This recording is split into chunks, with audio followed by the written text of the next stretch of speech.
Rafa will try to significantly strengthen the Newcastle side this summer by bringing in maybe 4 or 5 top players who will add creativity, skill, and class to the side.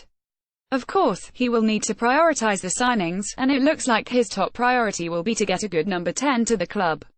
It's going to be an interesting summer, if only that Rafa will have 1 year to run on his 3-year contract and owner Mike Ashley wants him to sign a long-term deal to stay at the club. We'll have to see how that turns out, but Ashley helping Rafa this summer with transfers should be essential if the owner wants to keep the Spaniard on Tyneside. Rafa Bennett is praying for transfer funds from Ashley. We will need to be in the Premier League next too, but it's in the transfers where Ashley has let Rafa down over the last 3 windows, so that must change.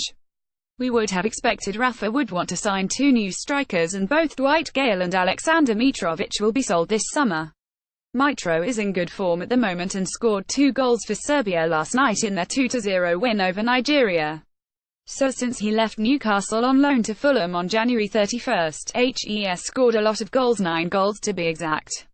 Rafa's priorities are obviously players who can put the ball in the back of the net like Mitro, and that will include a striker and a number 10 at the very least.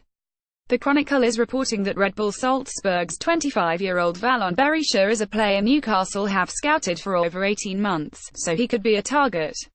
Our weakest link over the last 2 years has been that we have been unable to score enough goals from the many chances we create.